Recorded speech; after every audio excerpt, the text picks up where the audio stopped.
Ассаламу алейкум, урматтуу Кут курулуш компаниясынын жалпы кардарлары, сиздер менен бүгүн биз Кут өргө турак жайында турабыз. Бул Кут өргө турак жайы жөнүндө сиздерге жалпысынан толук бир маалымат айтып кетелик. Рассрочкага бөлүп төлөө жолу менен 4 жылга, анан 5 жылга берилген. Бул жерде жалпысынан бизде 10 этаждан турган, 10 блоктон турган, 4 жылга 1 комнаттар, 2 комнат, 3 комнаттар 5 жылга берилген болсо, 2021 жылы бул жакта курулуу иштери башталып, мынакей 2024 жазында бул жакта 10 блок толугу менен туруп бүтүп, күлүштөрүн тапшыруу алдында турабыз. Ооба достор, бүгүн 25 март Кут өргө турак жайы өзүңүздөр көрүп тургандай бүтүп, бүгүн ачыктарын тапшыруу аз эми. Бүгүнкү күндө бул жерде биздин кардарлар келген. Буйруса Кут курулуш компаниясы мындан кийин дагы бул жылы дагы 2 тапшыра турган объектибиз бар.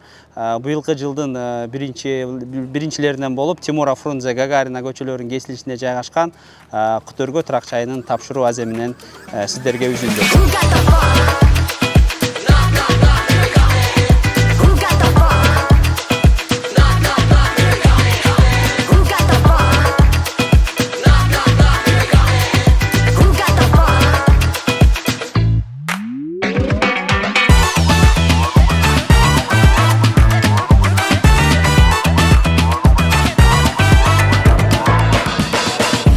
Урматтуу Кут курулуш компаниясынын кардарлары жана көрүүчүлөрү, баарыңыздарга салам.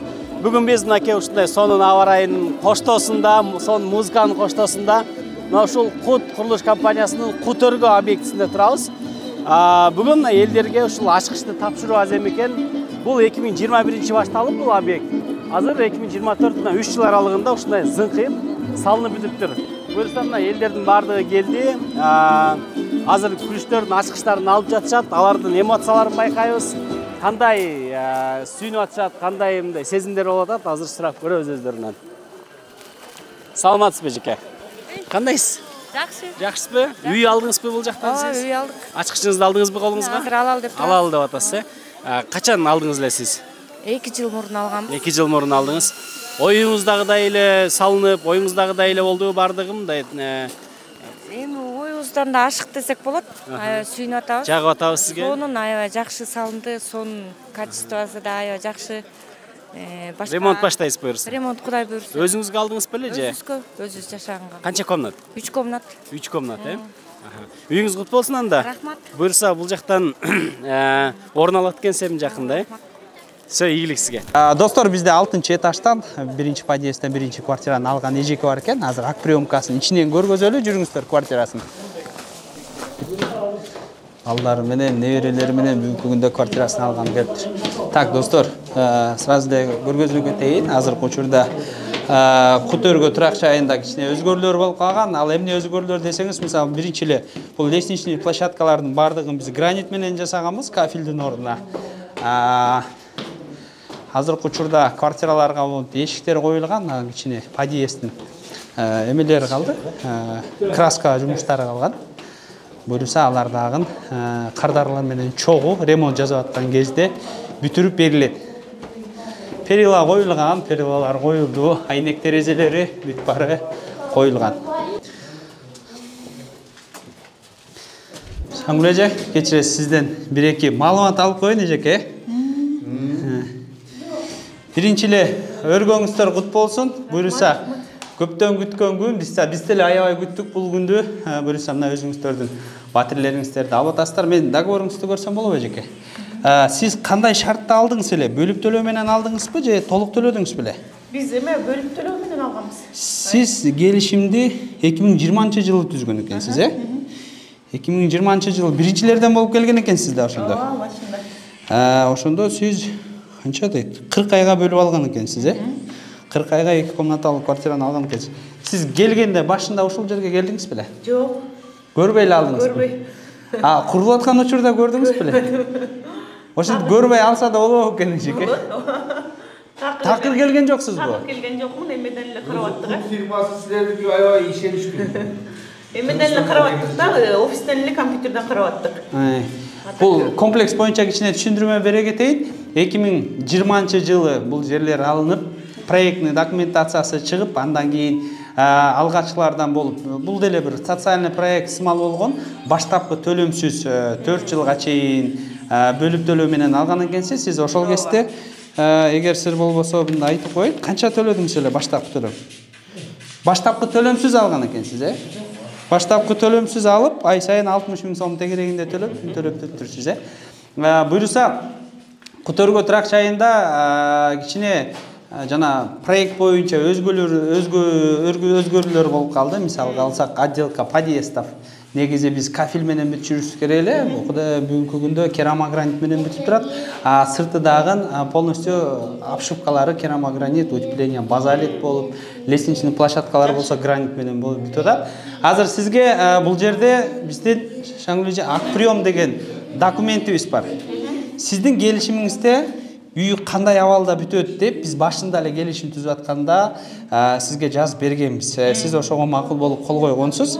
Андан кийин бүгүнкү күндө ошол биз айткан сиздин келишимиңизде турган нерселер барбы, жокпу? Азыр сиз четинен шашпай, бул бир сыйра окуп, карап, андан кийин ол жерде перечень выполненных работ дейт. Аткарылган жумуштардын тизмеси бар. Ар бирин бирден окуп чыгасыз жеке. Окуп чыгып, суроолоруңуздар болсо уранга берип, анан ар биринин астына кол коесуз. Мисалы, терезелери бүтүнбү, шуагы барбы, стяжкасы барбы, монтаждары барбы, ошолордун баарын шашпай, бул байкелер менен бир сыйра карап чыгыңыздар, Анан мында бир сыйра окуп таанышып, сиздер да окуп таанышыңыздар. Андан кийин суроолор болсо берсеңиздер болот. Буюрса, дагы бир жолу үйүңүздөр кут болсун. Бүгүндөн баштап кол койгондон кийин ремонтун баштасаңыздар болот. Силерге де рахмат. Мына Кут фирмасы аябай ишеничтүү фирма экен. Биздери көрбөй, билбей эле. Эл катары эле бул эле барып ошо конторалардан алганбыз, үй кайсы жерге түшкөн деп билгенбиз жок. Үй сонун жерге түштү. Мына природа бул жагача карасаңар. Тоо тарапты карап турат, тоо жакын эле бул жерден карап турсаңыздар. Кут фирмасына келе бериңиздер, үйдү ала бериңиздер. Биз да дагы алганга аракет кылабыз буюрсачы. Буюрса. Мага жакты. Үйүңүздөр кут болсун. Берекелүү үйлөрдөн болсун, тойлорду өткөрүңүздөр. Буюрса ошол жерде дагы деле иштеше беребиз сиздер менен. Дагы балдарга алабыз. Буюрса. Жакшы ниет жарым ырыстайт го. Ишиңерге ийгилик. Рахмат жам сиздерге дагы. Бизди баалап ушундай элдерге үй салып, элдердин батасын алып жүрөтүлөр. Негизи аябай мындай редки да сиз сымал болуп алгандар. Башында эле келип көрүп, офистен эле объектке келбей, анан бүгүнкү күндө сиз бүткөндө эле келип алып атыптырсыз. Бүткөндө келдик. Биз вообще көргөн жокпуз. Ушу эме кылдык, договор түздүк. Ушу жерде деди, анан примерно өткөндө, ар бери өткөндө ушу жер болуш керек деп коебуз. Анан мына кече чалды эле өлө Долдур көрөлек болчубуз, көрөлекпиз. Ушу жакта болуш керек деп койдук да. Буюрса ишеничтерди актадык деп ойлойбуз. Карап чык. Болду бизге ооба мынантип. Азыр бир сыра таанышыңыздар эми. Кум шуактарын карап, потолокторун, санузелдери бар, бүт комнаталарды көрүп чыксаңыздар болот. Уран көргөзө бересиз, Суу келген азыр, Азыркы учурда бул жакта трубаларга, санузелдерге сууларды кээ-бирки жабыл элек жерлер бар. Ремонтко кол койгонуңуздан кийин сразу бул жактан счетчиктер бар, подключать этип берет сууларды. Эме отопление центральный Отопление централизован, бул жерде тет неме болот, котельный, газовый котельный ошондон болот. Буюрса эмелердин бүт ченеп, госрегистр ченейт, размерлерин чыгарат бул жердин дагы. Высота, ширинасын. Азыр бир сыра шашпай, бүт терезелерди көрүп, трещиналар жокпу, шуактарын көрүп, андан кийин суроолоруңуздар болсо берип, суроолор жок болсо кол коюп, уже ачкычты ала бересиздер, Ачкычты. Кухня Бул жак кухня аке. Кухняда бул щит, канализационный щит коюлган, суу кирген, газыңыздын счетчиги менен уже коюлган бул жерде. Бул жакта балкону да бар, балконда да көрсөңүз. Кухняда экен, балкона? Кухняда балкон. Кээ-бирки жабыла турган жерлер бар, бул жакта да тинекелерин коюп жабышат. Бул перилаларды жаңы эле орнотушту, ошого байланыштуу кичине жумуштар дагы бар. Аябай жакшы, Алла разы болсун. Буюрса үйүңүздөр кут болсун анда. Рахмат сиздерге дагы. Акырын көрүп, элдерди үйлүү кылып жүргүлө. Каныңыз келсин, рахмат буюрса. Негизинен бул жерде жалпысынан 660 квартира бар экен. Азыркы учурда баардыгы сатылып бүтүп, бир да квартира жок, бош. Элдердин баардыгы азыр ушул жерге келип, ачкычтарын алып, бүгүн мындай жакшы күн болуп турат да. Бияктан байкелерден алып коелу, байкелер бар экен бул жакта. Assalamu алейкум. Кандайсыз беке? Үйүңүздөр кут болсун. Кандайсыз беке? Каяктан келдиңиз сиз? Атбашыдан. Атбашыдан Атайы келдиңизби же биякта шаарда турасызбы? Жок, Атайын түнү менен келдим. Ошо Атбашыдан келгендей көрүнүп атасыз. Ачык колго тийди буйрса. Качан алдыңыз эле? Мына азыр бир жарым саат мурун алдым. Жок, үйдү качан алдыңыз эле? 2020-жылы октябрь айында алгам, революциянын убагында. Элдер революция жасады, мен болсо ушул жерде Үй алдыңыз. үй алгам. Эмне? Кимге алдыңыз? Өзүңүздөргө, келинчегиңиздер экөөңүздөргө же? Мен өзүм алдым, өзүмө. Өзүңүзгө. Өзүмө Келейин деп караган. атасызбы Атбашыдан бияка? Азырынча кышым жашап турат, анан мүмкүнчүлүк болсо келишим мүмкүн. Жагып атабы? Ойдогудай эле бүтүптүрбү? Эми жомоктогудай, мен оюмдагыдан да артык бүтүптүр. Жакшы, буюрса, эми ремонтун жакшы жасап алсак, калганынан ак жолтой үй болуп берсе болду. Кылам, бала бакырам аман эсен, небере чөбөрөлөрүм аман эсен болуп турса болду. Айла батынч, малжан аман. Шүгүр. Баары жакшы? Баары жакшы, шүгүр. Ийгилик байке. Силерге да ийгилик. Аман эсен бүтүрүп алыңыздар эми, Мынакей, өзүңүздөр көргөндөй, Кут курулуш компаниясынын кардарлары бүгүн сүйүнүүчү коюнун абатпай монтип жылмайы келипчиздер. Ассаламу алейкум. Кандайсыз беке? Жакшыбы? Каяктан келдиңиз сиз? Мен Лейлектен келдим. Лейлектен келдиңизби? Үйдү качан алдыңыз эле? Сиз үй алдыңызга, ачыкча алдыңыз. Көрдүңүз үйүңүздү? Көрүп келдим, ооба. Жакты. Жакшы, рахмат силерге. Аллахым ыраазы болсун. Качан үйдү алдыңыз эле? 2020-жылы алганмын. 2020 алгансыз. Кандай болуп атат эми мындай сезимдер? Биздин көрүүчүлөргө эмне дейсиз? Сезимдер өтө жакшы. Бир гана мен эмес, мен семьям, ака-ука, тууган уруктарым бар, азыр сезимдер өтө жакшы. Канча комната? 2 комната. 2 комната. Эмне кылайын деп атасыз эми? Бул кимге? Өзүңүзгө же бала чакаңызгабы? Өзүмө? Бияка сиз биякта турасызбы? Жок, мен азыр Татарстанда турам. Бияка келесиз эми? Буюрса келебиз, ооба. Эми үй алдык. Силердин булгайт эткениңер өтө мага жакшы болду, үйлүү болуп калдым. Элге эмедейм, эл эми Кут фирмага келгиле алгыла. Кут компаниясы өтө жакшы, алдоо жок. Иштеген иштөөчүлөрү дагы өтө сонун кабыл алат. Сонун силерди кубантып чыгарат келген. Рахмат байканда. Үйүңүз кут болсун, буюрса ремонт кылып эми кирип алыңыз. Кудай кааласа, рахмат, ошондой болсун. Макул байке, мейлиңиз. Саламатсызбы, жеке, кандайсыз, жакшысызбы? Менен балам ушул жерден үй алып атат. Мен да силерге рахмат айтып коеюн, балам. Кут строй компаниясынанчы ушу эмеге эмне дейм, ушу жетекчилерине чоң рахмат. Ушундай мындай жаштарды көбүн үйлүү кылып койду. Мен аябай азыр толкунданып ыйлагым келип турат, ушундай үйлүү болгондоруначы. Канча комната үй алдыңыздар? 2 комната. Жактыбы сизге? Жакты, мен келгенде. Сиз келет окшойсузга буйрса бияка. Мен ушул жерге балдардын колунда келем, Кудай кааласа. Өзүңүз келип жашай турганда аябай сүйүнүп турасыз, буйрса. Мен аябай толкунданып атам, ушу Кут строй компаниясына чоң рахмат айтам. Ушул жерде иштеген балдарына Кудай ден соолук берсин. Ушундай муктаждарга да үй берип атыптыр. Ошолордун Алла таалам колдосун, ушулардын иштери алдыга кетсин. Ушу силерге да Алла таалам ден соолук берсин, тилеген максатыңарга жеткиле. Ушул жерде балдарыбыз агарып көгөр, ушул жерде үйлөр ак жолтойлуу үйлөр болсун, балам. Анан кетейиндер, бар болуңуз сиз дагы. Мен да ушу үйүңүз кут болсун. Рахмат. Мен да укам ушул жерде эмеде иштейт, прораб ушул жерде. Все болду. Макул мейлиңиз, Болуптур. Ассаламу алейкум. Мета Алмаз Шадаев деген. Азырет Ажыке. Кандайсыз беке? Жакшы, кандайсың? Жакшыбы ажыкем? Жакшы, Соктарыңыз жакшыбы? Жакшы. Алмаз байке дагы ушул Кут курулуш компаниясынан үй алгансыз да, Ооба, бул жакшы. Сиз кайсы жактан алгансыз?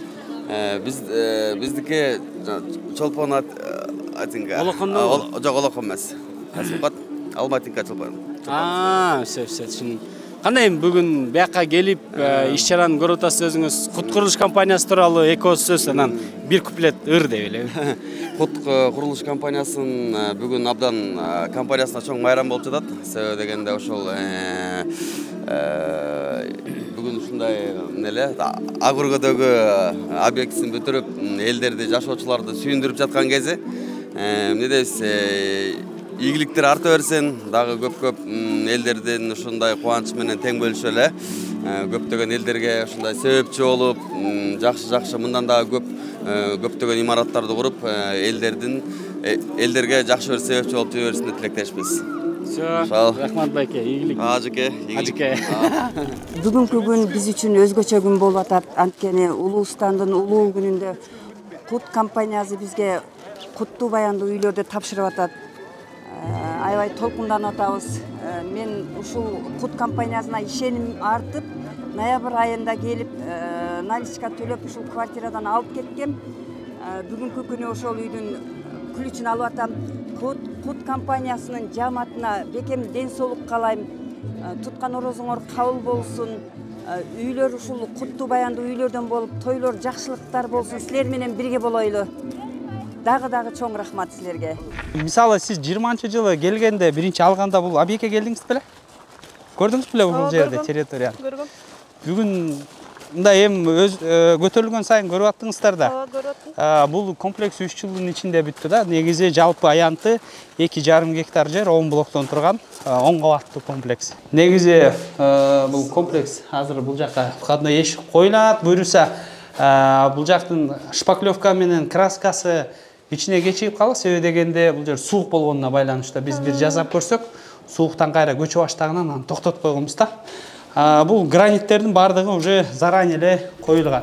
Достор, дагы бир биздин бактылуу кардарлар көтөрүлүп келатат 7-кабаттан 20-жылы. Булар дагы бөлүп төлөө шарты менен бир комнаталуу квартира алган экен. Уже төлөп бүтүштү. Бүгүнкү күндө азыр бул квартираңыз ачып көр, бисмилла деп ачыкчын. Азыр ичин бир сыйра көрөлү. Андан кийин суроолоруңуз болсо ушул жерден ачарбыз. Келиңиз. Омаке, ичинен дагы бир көрүңүз. Жакшы. Так, бир комнаталуу сиздин квартираңыз 39,90 квадрат метр экен, 39, грубо 40 квадрат метр. 7-кабатта тоону карайт. Бул витти да бир көрсөңүздөр болот. Корон карайт, бул жерде детский площадка болот, буюрса. Азыр параллельно сиздер ремонттоо, биз дальше бүтпөгөн жумуштарды жасай беребиз. Азырынча ошондо сиз бул эми компания жөнүндө Эрлан аке кайсыл жактан угуп келип калдыңыздар эле ошо башында өргө башталганда? Себеби дегенде ал кезде Кут курулуш компаниясы жаңы чыгып келаткан кези болчу. Көпчүлүгү мисалы мен билгенден бул жерден албай койгон кишилерди дагы тааныйм. Мен сүйлөшкөм алар менен дагы. Биз ишенген эмеспиз дейт да. Биз интернеттен көрүп келгенбиз. Интернеттен эле көрүп эле. Инстаграмдан да көрөбүз. Эч ким бизге совет берген эмес. Ошол кезде жана биз первоначально взноса деген жок болчу да. Жок болчу. Вообще жок болчу. Ой ушундай бар экен деп мен случайно эле мындай чыгып берет го. Ошодон көрүп калып эле айттым. Жүр барып сурап келели деп биз келсек уже калбай калыптыр да. Эки эле квартира бар, выбирайте деди да. И то сонун этаждан. Двухкомнатный бар. Экөөсү акылдашып антип минкенче жаныбызда киши ушу душканы алып кетти. Эже давайте болгула деди, анан бирде хорошо дептир эле. Ошол жерден сразу договор түзүп калганбыз. Негизи ушундай учурлар көп болот да биздечи. Анан жана көрбөгөн кишиге айтсаң ишенбейт да. Ушинтип калбай калат десең, анан көпчүлүгү өз көзү менен көргөндөр ошондой да болобу деп көрбөгөндөр ишенбейт да. Мисалы бул жерден көпчүлүгү келип ошентип айтты да, башында биз барганбыз офиске дейт. Баштапкы төлөмсүз болот атса кантип эле бир да курулуш компания бербей атса булар банкрот болот же алдайт. Анан бүтпөй калат деп ойлогонбуз дейт да. Алдангандар көп болот го жана. Элмар октун да спрок деген көп кишиге совет бериппиз. Мен дагы бир окуяны айтып кетейин. Же секрет эмеспи ал? Улуком боюнча. Жеңешкан билебейм аны окуй. Бир ушундай окуя болду. Эрлан аке төлөгөнү келет оплатага. Оплатага келет, июль айы болчу. Июль айында как раз Олокон Тракчай, магистраль Барпалыкул Олокон Тракчай 7 жылга баштапкы төлөмсүз болуп аткан кез. Анан Эрлан аке келип эле элдер көп. Эмне өзүчө болот деп калды. Анан ушул жаңы комплекс баштадык десем ойлонуп калды. Эмне кылайын деп. Бирде алып койбойсузбу десем акчам жок деди. Барып келишим керек деп. Оплатага келгенде акчаны төлөдүңүзбү десем төлөй элекмин деди. Давай ошо 40 000 сом, 50 000 сом болчу. Анан айтып калды өзү да. Санжар азыр ошол оплатанын акчасына квартира алып туруп, анан өргөнүк эртең төлөсөм болот дейт. Болот без проблем. Деп ошентип экинчи квартирасын алган бизден. Негизи Кудай буйруса биринчи үйү бүттү мына. Азыр бир сыйра ыйламайка карап, замечаниялар болсо бул жерде ак прием деген документация, сиздин келишимиңиз кандай болсо, эмнелер жазылган болсо, ошол боюнча бул жерде деле жазылган, перечень бүт бардыгы четинен. Азыр бир сыра чогуу карап чыгалы, суроолор болсо ушул жерден сразу бериңиздер. Суроолор жок болсо, мисалы айнек терезеси бар, сынык эмес, же сынган жери болсо, замечанияларды жазсаңыздар, обязательно аларды биз которобуз, оңдой турган жерлерин оңдойбуз. Азыр бир сыра бөлмөлөр менен таанышалы анда. Бул спальный.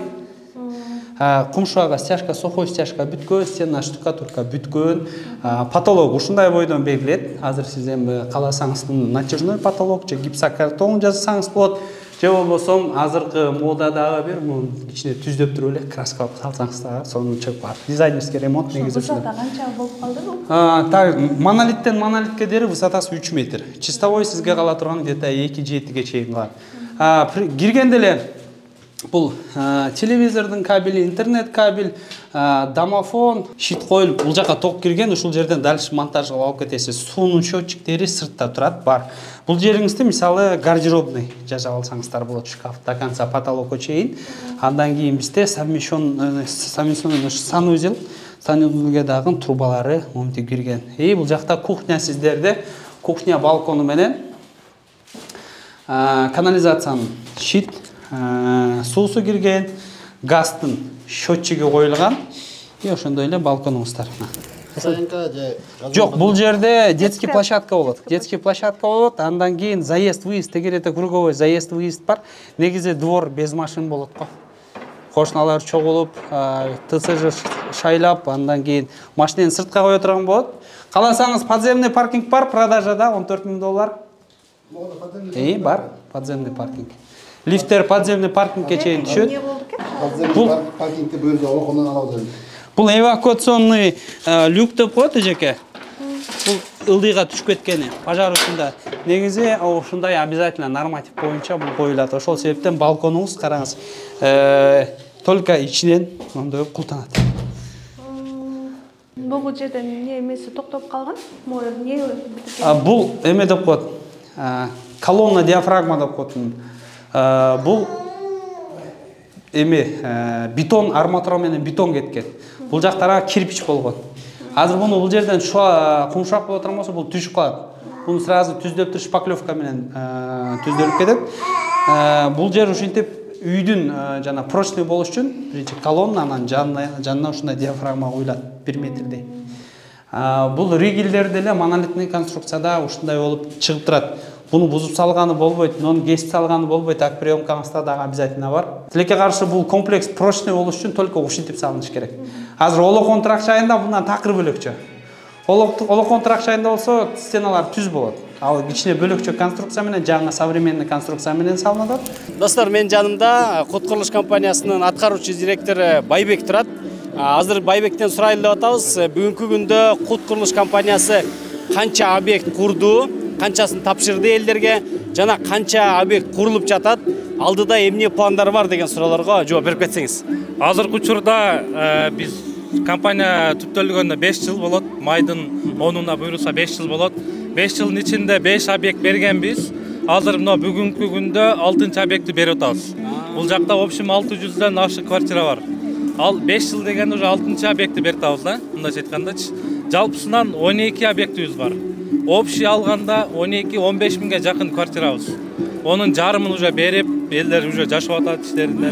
Мынакей туугандар, өзүңөр көрүп атасыңар, баягы азыркы учурда элдин көпчүлүгү бул компаниялардан, ар кандай компаниялардан мында коркуп чочулап калган учуру, анан ар кандай комментарийда жазышат. Сиздерге ушул жооп катары 12 объект болсо, анын 6-чысын берип атат, дагы жылдын аягына чейин экөөнү берет экен. Демек, Кут курулуш компаниясы өздөрүнүн ишин так аткарып, элдин мондай батасын алып, баардыгына жакшынакай кылып ачкычтарын тапшырып, буюрса объектилерин тапшырып атыптыр. Ошо баардыгыңыздарга сунуштап, анан да болсо келип өзүңүздөр ушул офиске келип консультация алып келсе жакшы. Офиске келип консультация алсын. Баягы айтат го, сен айтканыңга сүйлөгөнүңгө маани эмес дейт. Көрсөткөн ишиңе карап айтыш керек дейт го. Өзүңөр келип биздин объекттерди көрсөңүздөр болот, офиске келип көрсөңүздөр болот. Бишкектин бүт жеринде объекттерибиз болуп калды. Бардыгына кайсыл стройка болуп атканда барсаңыз болот. Бүткөнүндө курулайын деп аткан, планда атканда барып көрсөңүздөр болот да. Өзүңөр бир көргөндө эле уже түшүнөсүңөр кандай компания экенибизчи. Болду ошол эле. Всё, ийгилик силерге. Бар болгула. Кудайдын 1000 күнү бар, бир күнгө тете деген кеп бар эмеспи? Ушул кут ачылганы ишенебизби, ишенбейбизби деген ой сөзсүз түрдө пайда болгон. Анан Кудайдын бүгүн буйруган күн экен. Ушул улуу айда, Рамазан айында биздин кыргызымдын элине, жаштарына жүздөгөн үйлөрдү салып берип аткан куттун жетекчисине, куттун коллективине чоң ыраазычылык билдиребиз. Бул кут деген сөз кыргыз элинин байыртадан келаткан сөздөрүнүн бири, эң улуу сөз. Ошол кут фирмасына кут уялап, моминтип асман тиреген үйлөрдү биздин мекендештерибизге берип атканга мен абдан чоң ыраазычылык билдирем. Менин уулум алып жатат бул үйдү.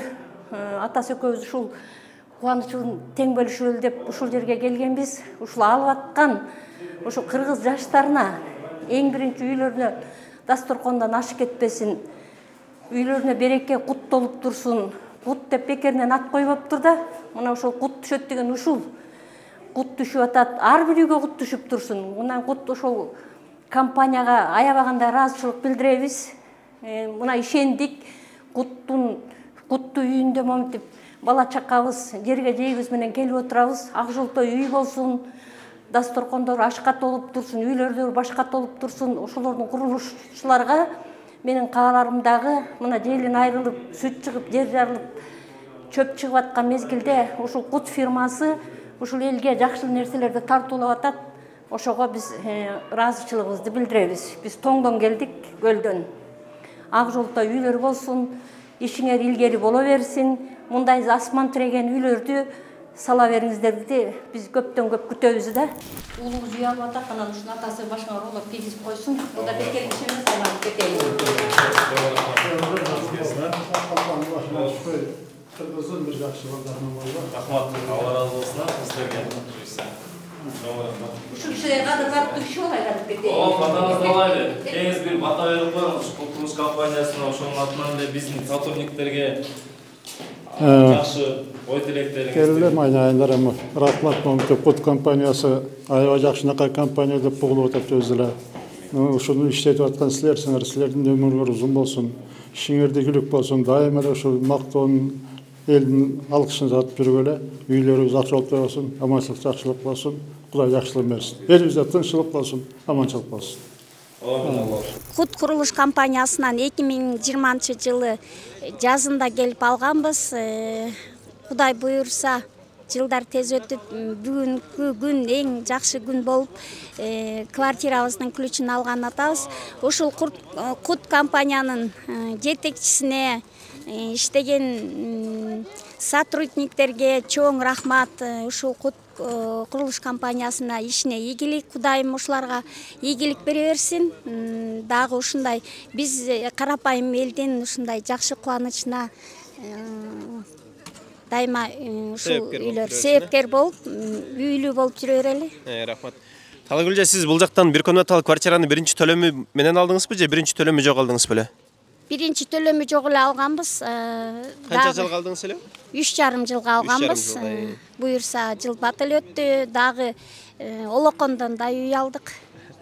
Ошо баса белгилеп айтып кетелик. Негизи жанагы бизде кут компаниясы өзүнүн атайын айтып жүргөн сөздөрүбүз бар. Мисалы куттан сен бир квартира алсаң, артынан сөзсүз экинчи, үчүнчү квартираны аласың дегенче. Мисалы Талагүлөчө өзү биринчилерден болуп бул жактан 2020 жылы биринчи төлөмү жок 3,5-4 жылга однокомнатный квартираны алган болсо, 2023 жылдын жай айында Олокон турак жайынан жанагы биринчи төлөмү жок үйлөр сатылып башталганда, Талагүлөчө где-то бир 5-6 адам дертчитип келип, көпчүлүк адамдардын жакындарынын үйлүү болушуна себепчи болуп, ошолорго дагы квартира алып берген. Талагүлжа, сизге да чоң рахмат. Азыр бул жактан неме кылабыз? Ошол квартираңызга кирип, бүт бардыгы договор боюнча, мисалы биз жазып бергенбиз да договорду, мисалы главный бронированный эшигин коюп беребиз, терезесин коюп беребиз, шыбактарын кылып беребиз, же болбосо жанагы электромонтаж бүт бардык бүтүрүп беребиз депчи. Азыр ошол договор боюнча кирип квартираны текшеребиз бүт бардыгын. Ошонун негизинде колду коюп, ключүңүздү алып кете бересиздер, жүрүңүз терезе бул жака. Жүрүңүздөр. Ассаламу алейкум, жалпы кыргыз элин, жалпыңыздардын улуу Рамазан айыңыздар менен чын жүрөктөн куттуктайбыз. Кармаган орооңуздар кабыл болсун. Мына бүгүн кыргыз эл үчүн дагы абдан бир жакшы майрам болуп жатат. Мына канча жылдан бери Кут строй компаниясы кыргыз элине заманбап эң жакшы үйлөрдү куруп келет. Мына бүгүнкү күнү биз 1 жыл мурун ушул Кут компаниясына документ өткөрдүк эле, трехкомнатный квартирага. Мына 1 жыл мөөнөтүн так аткарышып, элдин ишеничине кирип, мына бүгүн бизге Кудай буйруса ушул ачкычтарды тапшырып жатышат. Кут компаниясына ыраазычылык билдиребиз. Bundan ары дагы кыргыз элине ушундай заманбап үйлөрдү салып жүрө беришине биз жалпы кыргыз эли тилектешпиз. Жалпыңыздар Кут компаниясына келип үй алыңыздар. Кут курулуш компаниясына чоң рахмат. Ушинтип үй жокторго үй алып, үй жасап бергениңерге. Үйүңөрдүн көрүнүшү да сонун экен. Бизге ак жолтой үй болсун. Силердин да кызматыңа өркүндөп өсө берсин. Чоң рахмат. Кут өркүндөп өсүп өнүгө берсин, элдерге там сала берсин. Чоң рахмат силерге. Так, достор, биз болсо ушул Кут өргө турак жайынан учурунда квартира утуп алган эжекебиз келип тур, азыр ключин алганы. Кеттик, таанышабыз, бүт барын сүйлөшөбүз. Эже, саламатсызбы? Эже, саламатсызбы? Кандай иштер? Атыңыз ким эле? Дилбар. Дилбар эже, жакшы. Менин атым Актилек болот. Эми кичине камерага тартып атабыз, күтүүсүз болуп калды окшойт сизге дагы. Ооба. Эми айтып кетсеңиз, бул жакты сиз кандай кылып утуп алдыңыз эле? Мен негизи бул Кут строй компаниясыны атайын берет экенин билген эмесмин. Мен болгон 5-6 компанияга арыз жазып кайрылгам, что мен многодетный мамамын. Мага жардам бере аласыңарбы деп баарына кайрылып чыкканмын. Ошолордун арасынан именно Кут строй компания мен отзывымды кабыл алып, мен элдин катарына кошулуп үйлүү болуп калдым. Жакшы эже, бул жактан канча комнат квартира, канчанчы этаждан? 10-чы этаждан 46 квадрат. Однокомнатный квартира. Ошол учурда сизге квартира берилди деп компаниядан сизге байланышканда кандай мындай ишендиңиз беле? Компаниядан чалганда мен айтып коем, чынбы мындай жаңылык менен тамашалашпагыла, мен уже жыгылып калам депчи. Андан кийин жумушта болчумун, мен өзүмдөн кетип, элдер мени апап кылып, өзүмө келип, сүйүнүп, биз аябай чыдамсыздык менен күтүп, мына 2 жылда өтүп кетти. Кудай буйруса алат экенбиз деп сүйүнүп, жумуштан эле өтүп келдим. Жакшы эже, негизи бул үйдү алганыңызда сизге берилгенде 2021 жыл болчу, 2021 жыл. Ошол убакта бул жакка келип көргөнүңүздө үй кайсыл мындай курулуу этабы мындайча айтканда, кайсыл жерге жеткен болчу экен, анан ишендиңиз беле ушундай компания ушундай кылып бүтүрүп берет депчи, кичине мындай сомнение болдуңуз беле, кандай болду эле? Эми ашыгын. Мен негизи Кут строй компаниясына эч бир сомнение болгон эмесмин, себеби негиздөөчүсү аябай жакшы киши деп, жомарт байкени билип калдым, стористерден көрүп элечи. Анан недоверие болгон жок, бүтсө өзү чакырат деп аңдып, кайсы жерине келди, кайсы жерине жетти деп бир жолда келген жокмун. Жакшы. Сиз ключтөрүңүздү алдыңызбы азыр? Эми берет. Эми берип атышат. Сиз өзүңүз кайсы жактан болосуз, эжеке? Мен өзү Баткендин кызы болом. Баткендин кызы болосуз. Мен өзү Баткендин кызы болом. Канча балаңыз бар? 5. 5 балаңыз бар, э? Так, эжеке, бул сиздин договоруңуз, кармап туруңуз. А бул болсо мынакей 10-чы этаждан однокомнатный 46 квадрат метрден ключи мынакей, бисмилля. Кеңиз колуңузга кармат колук. Ак жолтой үйлөрдөн болсун, эжеке, жакшылыктар болсун, тойлор болсун.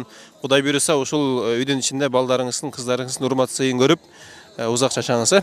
Айтканыңыз келсин, чоң рахмат, барыңыздарга чоң рахмат. Чын аябай күтүүсүз болду, аябай кубаныч да.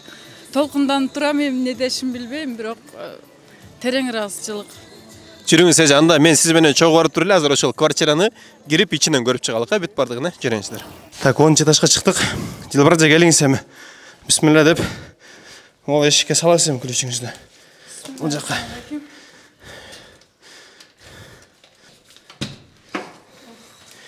Bismillah. Görüyorsunuz sizce. Bismillahirrahmanirrahim деп көресіз. Мінекей бұл Құдай бұйырса ошол сіздің үйіңіз сезеке. Бұл сізде спальня комната жол болса баяғы зал деп айтып қойсақ болады да. Бұл жақта мінекей көрдіңіз бе сіздікі еще жаңағы вид жақсы екен. Да, тону, мол ағыргөнен чейін бүт бардығынша. Ошондой эле мінекей бұл жақта мысалы бұл дворда детская площадка болады, бүт барды ушул жерде болады. Мысалы балдарыңыз Құдай бұйырса ушул жақтан ойнап, сіз өзіңіз бұл жақта қарап Құдай бұйырса ремонт маштересіздер. Сон өте жақсы. Эми мынау кийинки комнатасына кирип көргөзүп коеюн сизге жериңиз. Кийинки комнатасы бизде бұл жақта мынакей кухнясы өзүнчө. Кухнясы мисалы бүт бардык турбалары чыккан, газдын турбалары кирип, мынакей участоктор бүт бары коюлган. Кухнядан сизде мынакей мондай балкон бар эжеке. Бисмилlah деп балконго чыгасыз. Бұл жаққа чыгып Құдай бұйырса баягы ушундай жаз учурунда жайларда эрте менен кеч олтуруп ушул жерде бул жакты карап эс алып Құдай бұйырса.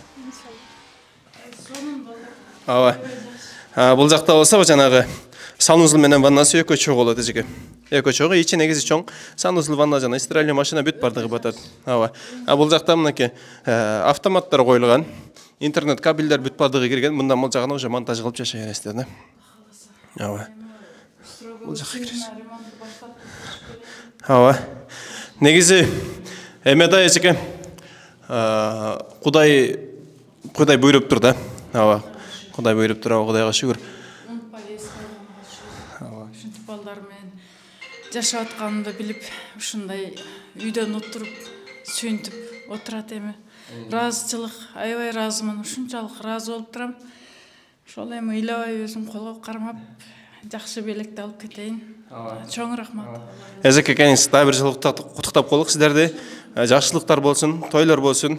Құдай бұйырса ушул жакта жалган гана жана балдарыңыз менен жакшы күндөрдү өткөрүңүздөр, Құдай бұйырса эжеге күлүчтүн колунда тапшырдык. Эже болсо убагында ошол мындай айтканда утуп алган десек болот. Эми бул мындай да.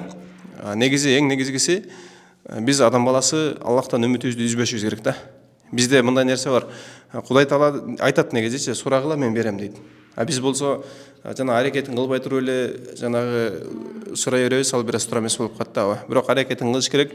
Бирок Кудайым бир жагынан болсо бир жагынан берет эжеке. Бирөө откликнуться этет деп үмүт кылып чыркадым компанияларга. Бирок биз сени кабыл алдык деп да айткан жок. Бирок розыгрышка кошуп коюптур да. Үй уттуң десе мен өзүмө келе албай жумушта элем как раз ошентип кыздар суу чачып өзүмө келтирип алып келишкен. Все эжеке, ушул квартира сиздики, ак жол төйлөрдөн болсун да бир жолу. Эми Кудай буйрса ремонтун баштап ушул жакта жакшынакай кылып жашай бересиздер. Бул эми однокомнатный квартира, договордо көргөзүлгөндөй 46 квадрат метр, бүт бардыгы бүттү сонун жүрөсүздөр. Эми азыр жаап туруп эшикти жаап туруп, күлүчүңүздү алып кете бересиз эжеке. Үйүңөр аябай бизге жакты, рахмат. Ушул үй бизге кут болсун. Силерге ийгилик каалайм. Ден соолукта болгула. Балдарыңар менен. Ар дайым эле жакшылыктарда ушул үйгө келип, биз үйүбүз бүткөндө чай ичип кеткиле келип. Келебиз. Ошол. Азыр келип мына үйдү алдык, мына күлүчүн алдык. Кут фирмасына ишенип, кут фирмасынан үй ала бергиле келип. Булар аябай жакшы компания экен. Келгиле. Мен да ишенип, ошон 3 комната үй алдым. Ушул үйүбүз кут болсун бизге. Бизге кут болсун, Буйруса, сиз биринчи келген кардарлардан окшойсуз. Муну мен эсимде бар да, 2019-20-лар чактырган элек. 20-ларында алгам. 20-ларында. Келип алып кеткенбиз. Болду, ошо эсимде көрүп, папкан көрүп эме кылып атпаймынбы? Эстеп атам. 3 комнаталуу үй алдык. Бул биздин биринчи логотипибиз куттунч. Ал өзгөрүп калган. Ушун жасатып ал башка өзгөрткөнбүз да. Бул үйүңөргө кызыгып дагы алдык. Алакондор дагы 1 комната үй алдык. Дагы алдым. Бул компанияга ишенген үчүн дагы 1 комната үй алдым. Буйруса аны дагы 7 жылда бүтөт, 3,5 жылда бүтөт деп атпайбы? Анан буйруса айденде жолугушуп каларбыз барыбыз, Ооба, иншалла. Биз алдан келишинче кылтабыз эми. Будан да жакшы кылып берген аракет кылабыз. Буйруса үйүңүз кут болсун дагы жолдо. Чоң рахмат сизге дагы. Макул мейлиңиз, сизге да рахмат. Макул мейлиңиз. Үйүңүз кут болсун дагы жолдо. Негизи башында бардык Бишкектеги компаниянын баарын кыдырганбыз. Аябай жакшы компаниянын баарын мен кыйын дегендин баарына барганбыз. Бирок кыйын компаниянын баасы кыйын экен. Анан ушу кут компанияны келип көрүп, чындыгында карапайым элдин чөнтөгүнө да туруктуу келечеги бар компания экенин биз башында эле билдик. Чындыгында компаниянын баарын кыдырып. Эми бир эле компанияны көрсөк бир жөн. Элдер миллионду тетигинде үйлөргө салып коюп эле жедирип отуруп атпайбы? Мындай ошончо миллион акчаны берип атып ойлонуп анан бериш керек да. Мындай ишеничтүү компанияларга бериш керек да. Мен башында эле түшүнгөм. Мен себеп дегенде компаниянын ошол элдер акчасын жедирген компаниянын баарын көргөмүн. Документтөрүн көрсөтө албайт экен алар. Мен ошондо эле сразу билип, түшүнүп, анан ошо кут компанияга туура келип биздин эмебиз. Бардык талабыбыз кут компанияга туура келип, биз 2020-жылы алдыкпы ошондо. Аябай талапка жооп бергендей, келечеги бар, жакшы компания экен. Ошон үчүн биз ушул жактан үй алдык. Кудайыма шүгүр. Эми азыр үйлөрүбүз бүтүп, момтуп, алып, сүйүнүчтөрүбүз койнубузга батпай жакшы болуп аткан убактарыбыз. Биз эч качан чөнтөгүндө $10.000, $20.000 акчасы бар адамга үй сатпайбыз. Биз үмүтү үзүлүп калган, мында үйгө вообще үмүтү жок адамдардын үмүтүн ойготуп, ошолорго үй беребиз да. Себеби чөнтөгүндө $10.000, $15.000 акчасы бар адам бизден үй албайт. Ал мында чан деле адам албаса, калган 90% баягы үйдөн үмүт үзүлүп калгандар келип без первоначальный взнос келип алып туруп, мотивация берип 5 жылда төлөсүн кел жазылып бер деп. Бир кишинин айткан сөзү бар да, сен үй алгың келсе дейт, үй алгың келсе, сен мындай үй алат элем деп жата бербей дейт. Барып көр, сура дейт, планировкасын көр. Ушу максат, главный үй алам деген эле ниетти, максатты ойгото турган болсоң, сен сөзсүз үйгө жетесиң. Ошонун бир мына кыз ушул айтып атпайбы андай деп. Биз дагы ушундай эле, биз дагы ушундай бөлүп төлөп мына Жомартка чоң рахмат. Рахмат. Жаман нерсени жамандап атып, мисалы үчүн болбой калса айтса болот да. Мисалы үчүн ал болгонго чейин эле переживание болуп кыжалап, ден соолукту жейсиз. Биринчи ден соолукту жейсиз. Кудай буйрса жол ачылат, ушунча нерсе бурулгандан жол да ачылат, но детский площадка да коюлат, подъезддин ичине ушунча нерсени краскалабай, подъездди краска жол ачпай кантип таштап кете элем. Ушул жерде мисалы үчүн азыр могу жерде турат го. Ушул жерде турган сизди го, сиз мына вопрос турат. Значит, сиз наличка сатып алгансыз же какой-то бир жарымы ошон үчүн. Жаш ошон үчүн бизде үйдүн жарымы 30% много эжеме окшогон наличка инвесторлор алышат. 30% жанагындай без первоначальный взнос ушинтип аралаштырып, жарымын акчасын бири-бирине кийгизип туруп анан без первоначальный взностагы бир 30% адамдарга үй беребиз да. Менин ишим эмес, эже, элдин иши, менин ишим. Жок. Мындай да, Кудай таала мен кылбасам, эже, мен кылбасам, мага окшогон башка бирөөнү сөзсүз кылдырат. Туруп турсаңыз, мага окшогон бирөөнү сөзсүз кылдырат. Себеби эл ушул нерсеге муктаж болуп калган да. Муктаж болгон үчүн Кудай таала мени себепкер кылып кылдырып атат. Если мен болбосом, менен башка любой кылдырып коет. Мен мына хазайын катары өзүмө элестетип калдым, өткөндө көрдүңүздөр эми. 2 күндө Кудай таала сен хазайын эмессиң деп койду.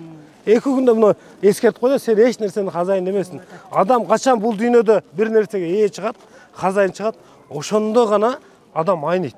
Колунда бүт нерсесин алдырат да. Ошо мени мактаган, Кудайды мактаң, элди мактаң. Шүгүр, баары себепкерсиң да. Аллах бирөөнү бирге себепкер кылат. Рахмат эже. Рахмат эже сизге. Биз ошо үй ала турган убакыт ошо куттуу ороз айларына туура келген экен. Ошо кут компаниясынан биз үйлүү болуп, бүгүн ушундай кубанып, кубанычыбыз койнубузга батпай турат. Ошо ороз айында бардык ошо жалпы биздин журтташтарыбызга, жалпы ушул жердеги кут ордосундагы жалпы биздин кошуналарыбызга бүгүнкү таанышып аткан бардыгына ийгилик каалайбыз. Бардыгынын бүгүнкү алган үйлөрү өздөрүнө кут кылган болсун. Кут компаниясына да чоң рахмат. Бардыгыбызды ушундай үйлүү жайлуу кылып, журттуу кылганына. Рахмат сиздерге. Мынакей достор, бул жерде жалпысынан 660 квартира бар экен. Бардыгы азыркы учурга чейин сатылып бүтүп, элдердин колдоруна тапшырылды. Бул жердин жайгашкан жери өтө сонун жерде экен. Мына ылдый жагында Гагарина көчөсү бар. Анан тоону карасаңар, мага эң жагып атканы мына ушул тоо тугандар. Тим эле тоо ушул жерден сон болуп көрүнүп турат экен. Анан күнгөй бетте карап, үйлөрдүн бардыгы сон жайгаштыр. Жалпысынан могу аянты дагы мага жагып атат. Буюрса могул жер балдар үчүн аянтча болуш керек. Анан бул жакта парковкасы да кенен экен тугандар. Бардык строительный компанияларга ушинтип кайрылып кетмекчи элем. эптеп эле акча табыштын айласын кылбай ушундай жашоочулар үчүн, жаш балдар үчүн дагы шартты түзүп, парковкаларды кененирээк кылып жасасаңыздар аябай жакшы болмок. Анткени бүгүнкү күндө өзүңүздөр көрүп атасыздар, шаарыбыз күндөн күнгө тарыгандан тарып баратат. Анан мына ушундай элге ыңгайлаштырылган шарттар азайып баратат. Бардыңыздарга сунуштайм, ушундай жерден үй алыңыздар дагы, келип жыргап жашаңыздар. В 2021 году вы у нас в компании «Код» выиграли квартиру. Да. Вот сегодня вручаем вам ключи. Поздравляем вас. Спасибо большое. Это уже акт прием. Дальше будем смотреть квартиру. Все, пройдемте с нами. Так, у нас получается 5-й блок. Первый подъезд, 10-й этаж, 6-я квартира, 42 метра квадрата. Это у нас как раз вот напротив. Пойдемте. Вот это, да? Да. Туда прям, да? Да. Хорошо. Какие у вас ощущения? Ну, даже как-то не верится, что наконец это дают ключи от квартиры, как-то так. Долгожданная, получается, квартира, да? Вот? Ну да, как-то так. Долго столько ждали. А как вы выиграли?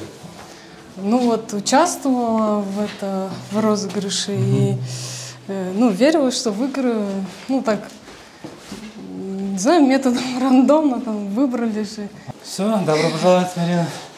Ваша квартира. Вот это, да? Да, не спешите. Вот. Классно. Такая просторная, большие окна. Получается, это однокомнатная квартира. Тут у нас спальня, можно как гостиную использовать. Ну, я желаю вам процветания, чтобы вы дальше развивались, чтобы дарили людям радость, чтобы у вас было еще больше объектов, чтобы только ваши квартиры покупали, потому что у вас очень качественное жилье, и вы как бы очень много людям помогаете там. Ну, чтобы вы больше росли, развивались, чтобы успех вас сопутствовал во всем. Спасибо вам большое за эту квартиру. Очень вам благодарна. Спасибо. Спасибо. Достор, азыр мына ушунча элдин арасынан жаш үй бүлө бар экен. Булардан дагы сурайлы деп турабыз. Үйүңүздөр кут болсун биринчиден, Канча болду баш кошконуңарга?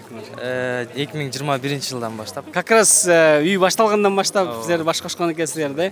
Анан үй алдыңар анан 2021 алдыңарбы? 2019 аяк алдык. 2019 аяк, Кандай эми силер азыр мына үй бүттү, буюрса ачкыч колуңарга тийди. Биринчи үйүңөр да? Биринчи үйүбүз да, үй бүлөлүк биринчи үйүбүз. Кандай десем? Барлы жакшы. Не иш кыласыз сиз? Мен өзүм складта иштейм, эмеде Сез Бишкекте платформ дегенде заведующий склада. Ошол. Ыңгайлуу эле болдубу муну төлөгөнгө, сизге алганга? Бунун өзүнүн жолу менен кетип атты, мен өзүм жолу менен кетип. Бул өзүнчө кетип атты, биздин жашообуз өзүнчө кетип атты да. Кыйналганда жок калды. Бүттү, Кудай буйрса. Ремонт баштайсыздар эми? Кудай буйрса. Канча комната алдыңыздар? 2 комната алганбыз. 2 комната, Анан 2 комната үй буйрса балдар барбы жокпу азыр? Бар, бир балабыз бар. Бир балаңыздар бар, Мынакей туугандар, жаш үй бүлөлөр дагы ушинтип тобокел кылып, силер деле канча первоначальный взнос менен алдыңарбы же 5 первоначальный? Жана бизге комментарийге жазып атпайбы, 5 первоначальный взносак үйлөр жок, анан кантип алмак эле дегендер мынакей баштапкы төлөмсүз эле үйлөрдү алып, ушинтип төлөп, бүгүн буйрса ачкычтары колуна тийип атат. Буйрса ремонт баштайсыңар эми жакында. Кудай буйрса баштайбыз. Сиз да бир эки ооз сөз сүйлөп коесузбу? Сүйлөйсүзбү, Жакшы. Мынакей бактылуу болуңуздар, эң главный, ийгилик ишиңиздерге, үйүңүздөрдө жалаң жакшылыктар болсун, буйрса үй бүткөндө чакырасыздар, Конечно, чакырабыз, келгиле. Ийгилик анда, макул мейлиңиздер. Атыңыз ким сиздин? Бекболсун. Бекболсун. Сиздин атыңыз? Айсел. Айсел. Сиздер канча болду баш кошуп үй бүлөлүү болуп, үй бүлө куруп жатканыңыздар? 5 жыл болду. 5 жыл болду. Бул биринчи үйүңүздөрбү же башка үйдө бар эле? Биринчи алган батиребиз ушул болду. Ушул болуп атат, биринчи. Кандай эми сезимдер кандай болуп атат? Айрыкча мындай аял киши, бул сизде үйдө көбүрөөк болосуз да. Үйдүн үй кожойкеси сиз болосуз, анан канча комнат болду үйүңүздөр? Кандай сезимдер болуп атат? Жакшы, аябай толкунданып, сүйүнүп турган учурубуз. Бул биринчи үйүбүз болгондуктан бир башкача сезимдер. Негизи жакшы жалпы сонун. Үйдүн акчасын ким төлөдү? Чок эле. Неме жаш биздин семьяларга айтарыбыз ушинтип чогуу чаран төлөп үйдө ушинтип алган өзүнчө бир бактылык болсо керек мындай. Биз жаңы үйлөнгөндө алганбыз да. Жакшы ниет кылып. Жакшы. Буюрса бүтүп калды, э? Буюрса бүтүп калды. Жок, макул эке. Ийгилик. Канча комнат үй алдыңыздар? Бир комнат. Канчага турду баса? Канчага турганда арзан алдык. Биз котловандан алганбыз да. 480ден, анда 550ден аябай арзан болуп калды. Котловандан алганбыз. 3 жылда курулуп бүттү, азыр алып. Эмне кылайын деп атасыздар эми? Өзүңүздөр жашайсыздарбы же квартира? Өзүбүз жашайбыз. Өзүңүздөр, Дай буюрса. Уже даярданып атасыздар ремонтко? Ооба, буюрса. Ийгилик байкелер, рахмат. Макул, мейлиңиздер. Үйүңүздөр кут болсун. Ийгилик каалайбыз ушул компанияга. Себеби бардыгы ойдогудай болду. Бизге кайсыл учурда аласыңар ключту деди, ошол учурда алышты. Бул үйдү мынакей эжем алды, баласы экөө. Ушулар үчүн мен дагы сүйүнүп атам. Рахмат силерге, ыраазычылыгыбызды айтабыз. Бардыгы ойдогудай болду. Ушинтип элге жарактуу жаштардан болуп жүрө бергиле айланай. Тамдарды көп салып. Ушу Кут курулуш компаниясына чоң рахмат. Аллах таала ийгилигине баазысынып бергилсин. Ошо Кудай буйрса айткан убакытта ключун тапшырып атат. Мына апрелдин башталышы менен тапшырабыз деген. Кудай буйрса ключун тапшырып однокомнатный квартира алганбыз. Кудай буйрса алып атырык. Жакшы, силерге компанияларга ийгилик, компанияда иштеген кызматкерлерге да ийгилик. Ушул мамлекетке дагы ийгилик жардам берип аткан ушундай компанияларга бут тоспой, ушинтип элдин керек жаранына жарай берсин. Ошо жакшылык баарыңарга, ишиңерге ийгилик. Рахмат. Өсүп өнүгө бергиле кагылы. Көп нерселерди, жакшылыктарды күтүргүлө. Аз подъезд боюнча бир сыра түшүндүрүп берейин. Бул өзү негизичи болот. Эконом класс. $550 сатканбыз убагындачы. Анан азыр бүт эле үйлөрдө но биринчи алынан баштап биринчи могу жердеги кафель басышат да. Биз бүт баарында мындай гранит басабыз. Могу таш өзүбүздөн чыгат Кыргызстандарчы. Ушул өзүбүздүн производствону өндүрөлү деп ошол таштарды кесип аз бүт мындай көк таш деп коет. Бул көк таш коюп атабыз полностью. Адам тайгаланбайт. Анан кийин бул өмүр бою баягы Турцияда чоң мечиттерди таптаган таштар бар го ошол таштан.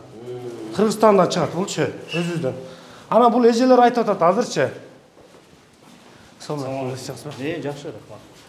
Ал основной могу подъездде айтып атышат да, подъездде азыр адамдар ремонтун жасашат да. Могу уже даяр, мыналарчы электричество бар даяр. Адамдар хотя бы жок дегенде 70%, 80% ремонт жасагандан биз сразу красить беребиз. 5-2 мүнөт, бир күн 2 күндө эле красить болот. Азыр красить бүт баарын даярдап бере турган болсок, строй материал алып кирип талкалашат да. Ошон үчүн ушул боюнча кармап турабыз да. Анан калган уже свет, электричество, уже лифттер даяр. Эшиктерин коюп туруп эле азыр мисалы үчүн лифттерди эме кылып койгонбуз. Но лифт уже бул погрузкасы, кабинкасы даяр. Эме эшиктерди койсок жүк алып киребиз деп лом менен кайрып ачып сындырып ушинтип талкалагандар көп болгон да. Бул капризный болот да буларчы. Ошон үчүн адамдар хотя бы 70% кирсин, анан эметип берели деп эметип атабыз. Бияктан чыгасыздар, чыгышпы? Сыртка болду. Ол жактан. Болот. Мына эшиктерди биз секибиз бар көрсөтөм. Мына шиттерди, бронированный эшиктер бүт производство өзүбүздүкү. Местный производство. Өзүбүздүн фабрикабыз бар, ошондон жасап чыгарабыз. Лифти, мына электрощиттерди, мыналардычы. Электрощиттер бүт баарын өзү жасап чыгарабыз полностью. Мынакей бүгүн буйруса Рамазан айынын Орозон күнүндө Кут компаниясынан алган үйүбүздүн ачкычын берип бизди кубантып атат.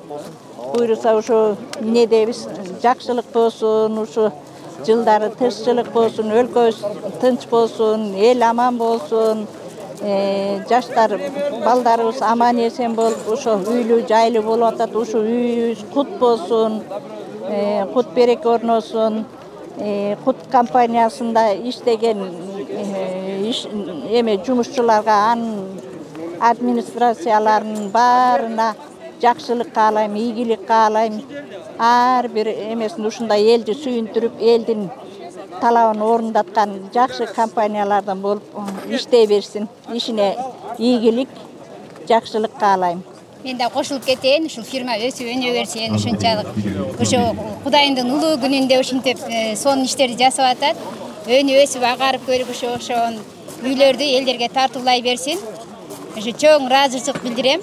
аябай ак жолтой үй болсун ама ушул небере чөбөрөлөр менен ушундай жакшы үйлөрдү неберелерим буйруп ушул жерден үйлөнүп жайланып ушу балдарга өмүр берип ошо жакшы балдарды иштеп атат ушу иштеп аткан балдардын да өмүр жашы узун болсун келечекте кең болуп иштеринде ийгилик боло берсин кут фирмасы өсүп өнө берсин бул биринчи эле квартирабыз эмес буюрса дагы 2 квартира алып атабыз анда ушинтип Кудайым буйруп аман эсен кол ушинтип күлүчүн алып калалы буйруса Кудай ошого жеткирсин чоң рахмат мына Кудай буйруса бүгүн биз кызым күйөө балам экөө кут компаниясынан Тимура Фрунзеден бүткөн үйлөрдөн алды 8-этаждан 2 комнатный кут компаниясы абдан чоң рахмат үйлөрдүн ичи абдан жакшы 2 комната алды 2 комната аябай чоң жакшы экен жанындагыларды да көрдүм 3-4 бир комната да аябай чоң экен бир комната деп алгандар да өкүнбөйт аябай жакшы экен балдарга кут болсун алган кишилердин баарына кут болсун баарына ден соолук кут компаниясына чоң рахмат 2021 жылы келип ошо кут курулуш компаниясына келгенмин үйлүү болоюн депчи сүйүнүп турам разымын мээрим эже сизге ар бир ошо үйлүү болом дегендерди үйлүү кылып жүрөрүңүздөр жакшылык ишке себепчи болуңуздар разымын bundan 3 жыл мурун бир 45 000 долларга үй алдым эле эми Кудай буйруп мына бул үйүм 90 000 доллар болуп отурат да башка дагы жаштарга айтмакчымын мындай үй алам деген ниеттери болсо сразу эле кут компаниясына келсеңиздер ниетиңиздер түз болсо мынтип үйлүү болуп каласыздар 3 комнат 90 квадраттуу үй болот 3 комнат 90 квадраттуу үйлүү болуп каласыздар рахмат разымын недвижимойтка салган акча эч качан күйбөйт экен наоборот топтолуп 2 эсе көбөйүп калат үйүңүздөр ак жолтой болсун рахмат айтканыңыз келсин Ассаламу алейкум урматтуу ушул кут өргөн тургундары жана кут курулуш компаниясы силерге Алла разы болсун 2 дүйнө бактылыгын берген болсун Аллага чексиз мактоолор жана пайгамбарыбыз Мухаммед расулуллах саламдар жана салаваттар болсун иншалла ушул ороз айында ушундай кутту өргөн алганыбызга баардык шарттар менен алганыбызга Кудайга миң мертебе шүгүр алыш керек бир эгер мусулман үнөмдүү болсо ушундай үйлөргө жетет деген да ошо үнөмдүү болуш керек баардыгыбызчы баардыгыбыздар ушундай үйлөрдү каалайбыз мындай жакшыларын каалайбыз иншалла Так, достор, бизде Гүлшан эже кут өргө турак жайынан 2 квартира алган. Буйруса экөөнүн тең ак приёмкасын көрүп, квартираларын алып аткан кези Гүлшан эжеке кантип бизден 2 квартира алып калгансыз? Ошол боюнча кичине маалымат бере кетсеңиз. Саламатсыздарбы, урматтуу кут курулуш компаниясынын кардарлары. 2 эмес 5 квартира алдык биз. 5 квартира даже. Кут өргөдөн 2 квартиранын мынакей ключун алып отурам. Олокондон белектен дагы квартиралар бар. Төлөмдөрүн убагында төлөп жатабыз. Биздин аптабектер турбайсызбы? Силерге аябай ыраазычылык, терең ыраазычылык. Мен башын алып атканда эле уже ишенип, эч кандай коопсузданбай эле алганмын. Ошого Кудай буйрса ключун алып отурам. Эң негизгиси ниетти тура койгон кезде ниетиңизди түз. Кудай буйрса мына 2 эмес 5 квартира биздин Бакалиев Толстойдо белек жана ошондой эле магистраль барпалык Олокон турак жайынан дагы батирлер алган экен. Азыр бул 2 квартира тең Гүлшан эже мына ачкычтары буйруса ремонтун жасасаңыздар болот. Рахмат. Bundan кийинки комплекстерден дагы квартира ала бериңиздер. Бул акыркысы болбосун бул варианттар. Үйүңүздөр кут болсун эжеке. Менин атым Мелис болот. Мен ушул кут строительный компания куттун бир розыгрышына байкем квартира утуп алып, мага как бы дарсыны кылып дарит эткен ошого. Анын жалпысынан ушул кут компаниясына өзүмдүн ыраазычылыгымды билдирет элем.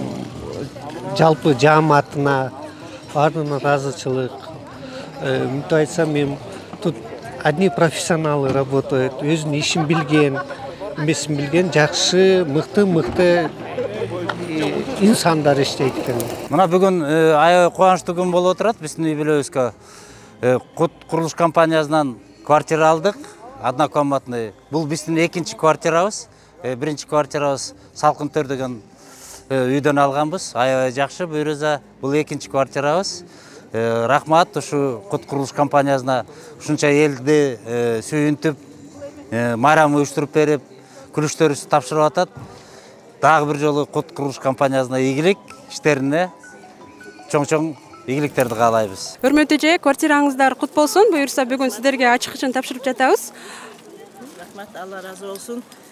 Ушул Кут компаниясына дагы эң чоң рахмат. Ишиңерге ийгилик, ошол состав, ошо Куттун составындагыларга баарыңарга үй бүлөлүк бактылуулук, аман болгула, бар болгула, элибиз тынч болсун, элибизде токчулук, молчулук, биримдик болсун.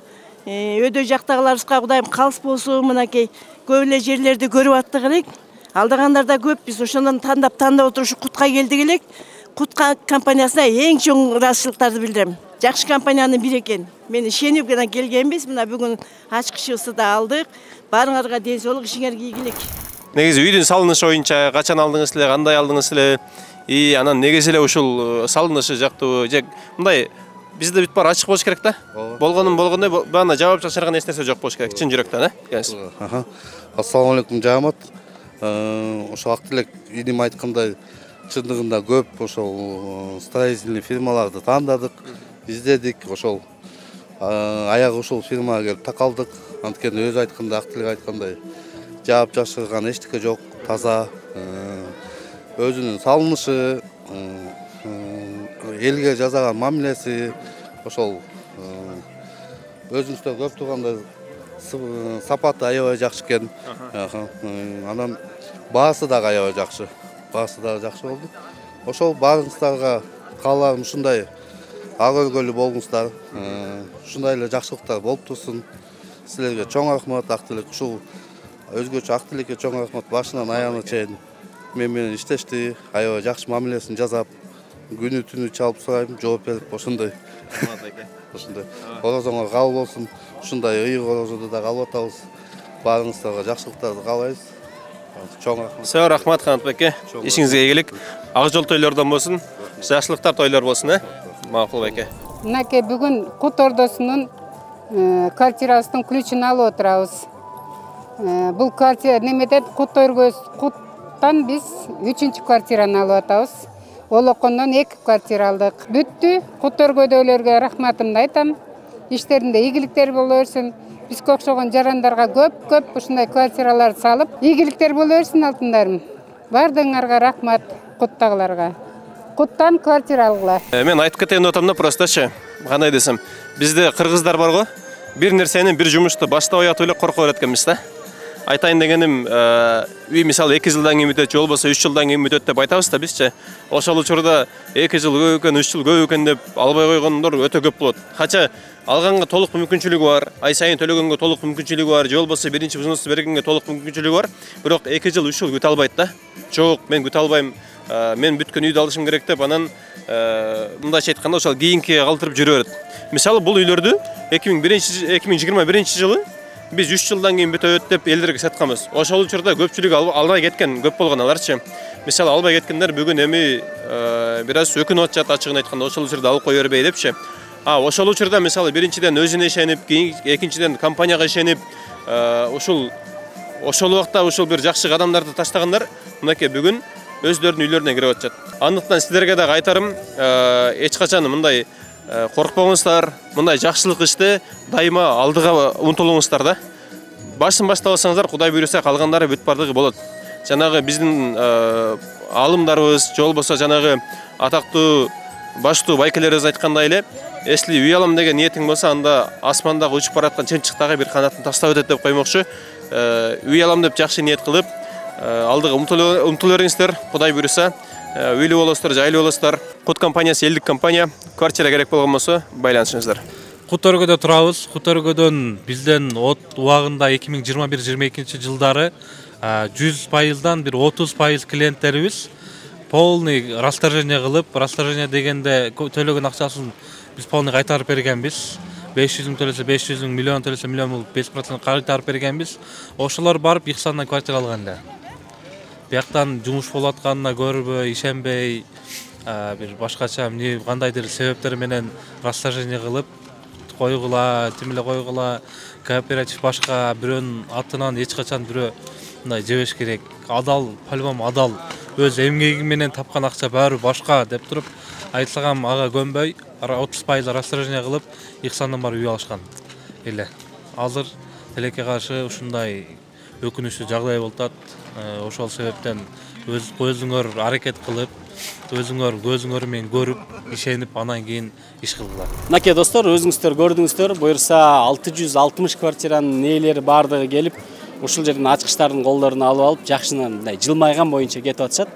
Бардыгыңыздарга да ушундай жылмаюулукту, ушундай бактылуулукту каалайм. Бардыгыңыздар да үстүңүздөрдө үйүңүздөр болсун. Кут курулуш компаниясына келип, дагы да болсо маалымат алып, жаңы объектилерди көрүп, сиздер дагы алсаңыздар болот. Өзүңүздөр мындай үлгү катары көрсөттүм сиздерге, эч кандай мындай алдап кетүү же болбосо башка мындай жаман нерселер жок. Ошондуктан бардыгыңыздарды чакырам, келиңиздер, көрүңүздөр дегендей, бир эле менин сөзүм эле байланып калбастан өзүңүздөр дагы келип, юристиңиздер менен келип, шашпай маалымат алып, көрүп, үйдө жерин көрүп, анан алып кетсеңиздер болот. Бардыгыңыздарга ийгилик каалайм жана ар бириңиздерге 2 комнат, 3 комнат үйлөрдү каалайбыз. Бар болуңуздар.